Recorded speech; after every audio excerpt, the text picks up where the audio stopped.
Big story involving social media. A court has paved the way for a public servant who criticised the government on Twitter to be sacked, even though she didn't reveal her name or her job to her readers. Now, this is a decision that's likely to curtail bureaucrats' use of social media. Federal Circuit Court Judge Warwick Neville rejected Michaela Banerjee's application for a stay on her dismissal. Now, she's been tweeting for a while as Le Legal. I've followed her for a while. She doesn't follow me. I think I'm a little bit too far to the right for her. Steve Davies is on the line.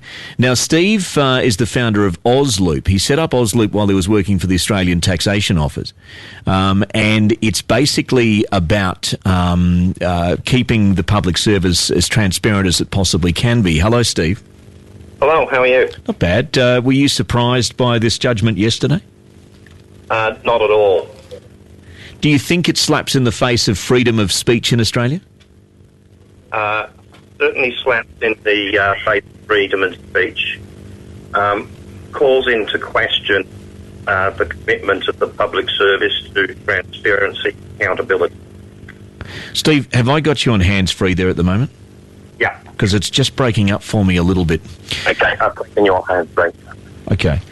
When it comes to Michaela's case, and I know it's still at a fairly delicate stage, Yeah. isn't the problem that although she was tweeting anonymously, and so although we weren't aware of her connection to the department, that she does have a connection to the department, and so she has knowledge of some things that regular Joes don't have?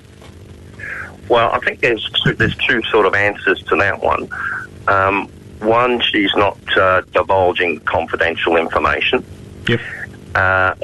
So in that sense, that's fine.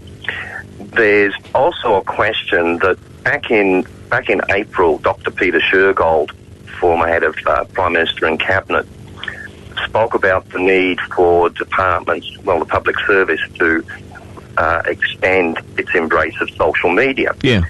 And particularly focused on a democratic renaissance and so on and so forth. And in other words, improving the democracy that we all enjoy.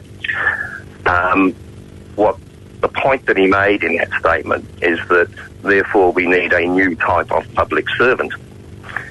Now, it seems to me that people like Michaela exemplify that, and it's about time the courts, now that they've got them involved, and indeed the Public Service Commission, lifted their game and got with the time. Is part of the problem here, and I say this with all respect to Michaela, that if you're going about this business, if you are insisting, you're a bureaucrat and you're insisting on having a Twitter account, that you go to greater lengths to make sure that people can't actually uncover that it's you? I'd take the opposite tack. I think people should be able to say that it's them, but their views don't represent the official views of their department. See, Steve, I'm sorry. I just can't buy that. I just disagree with it. I can't see that could possibly work. I know it wouldn't work for us in here. I couldn't just sort of set up an account and start blasting my employer. It wouldn't work. Yeah. Well, I mean, that's a different topic, blasting your employer. The public service is there to serve the public. Yep. It does talk about being transparent and accountable. And what that should mean, therefore, is that public servants can talk about issues, bearing in mind the rules around privacy and information that actually is, top secret, for example. Now, the argument for that is quite simply that the public service is here to serve the public. And how many times, and I'll use the Edward Snowden example, right, Yep. which is a dramatic one, where you get these big events, information is leaked, and, everything goes belly up. I see nothing wrong with discussions about issues or tweets about issues before they become super, super dramatic taking place. That's a form of feedback for government and indeed for public service agencies themselves, and they shouldn't be cringing from it.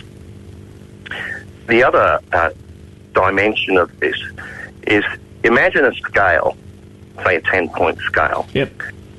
at one end you've got government, the ministers, etc., and then at the other end that you've got the community. Now, in between that, right, you've got the public service. Now, at the moment, you'd have to say the public service is well and truly sitting towards the left-hand scale, towards government. Yeah.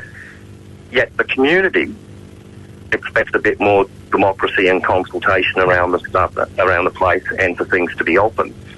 So maybe it's about time we had a discussion about to what extent do we shift the public service the other way. All right, okay. Interesting comment, Steve. I'm going to have to leave it there because I'm out of time, but thanks for coming on the program. No worries. Steve Davies, and if you're on Twitter, you can follow him at OzLoop. It's 11 to 9. We've had a